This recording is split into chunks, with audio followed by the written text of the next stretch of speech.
আমার গায়ের রংটা একটু চাপা, আমাকে কি এই কালারটা মানাবে? দিদি, একজনকে গিফট করব একটু কালো রঙের, মানে একটু গায়ের রংটা না একটু চাপা আছে, তো এই কালারটা চলবে না। এই শাড়িটা দেখান, এই শাড়িটা চলবে না, কালো তো মানাবে না। যাকে দেবো আর কি, সে একটু কালো আছে, মানাবে না। আর আমি, আমাকে এটা মানাবে? আমার রংটা তো কালো। আমাকে ভালো লাগবে না, এটা অন্য রং দিয়ে কি একটু আকাশি বা গোলাপি দেখলে ভালো হয় না?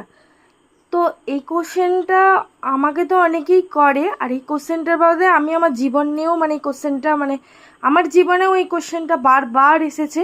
যেহেতু আমার গায়ের রঙটাও একটু চাপা, তো আমিও আগে এরম ভাবতাম যে আমাকে এটা মানাবে তো, ওটা মানাবে তো।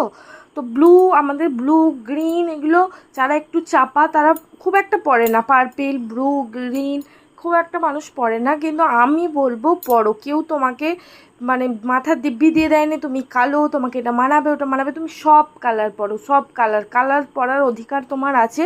তুমি কালো তো কি হয়েছে, আগে আমিও ওই কথাগুলো ভাবতাম ছোটোবেলা থেকে। আমার এত গোলাপি আর সাদা পরেছি, মানে বলে বোঝানোর নয়।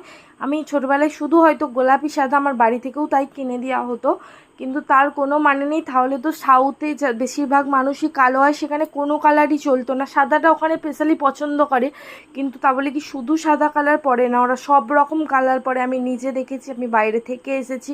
তো আমি বলবো তোমরা সবাই সব কালার পরো, এরকম কোনো কিছু বাধা নিষেধ নেই। তুমি কালো, তোমাকে গোলাপিই পরতে হবে, আকাশিই পরতে হবে, সাদা পরতে হবে একদমই না, বা লাইট কালারই পরতে হবে। তুমি 100 বার পরবে, তুমি ডিপ কালার পরো, তোমার যেটা মন চায় তুমি সেটা বলো, কারোর পারমিশন নেওয়ার দরকার নেই। আমি তো এবারে পুজোতে একটা ব্লু শাড়ি নিচ্ছি, তুমি কি আমার সাথে একটা ব্লু শাড়ি নিচ্ছ? তাহলে আমাকে কমেন্ট করে জানাও। আর কাদের কাদের লাইফে এই সিচুয়েশানটা এসেছে তারা অবশ্যই আমাকে কমেন্ট করবে।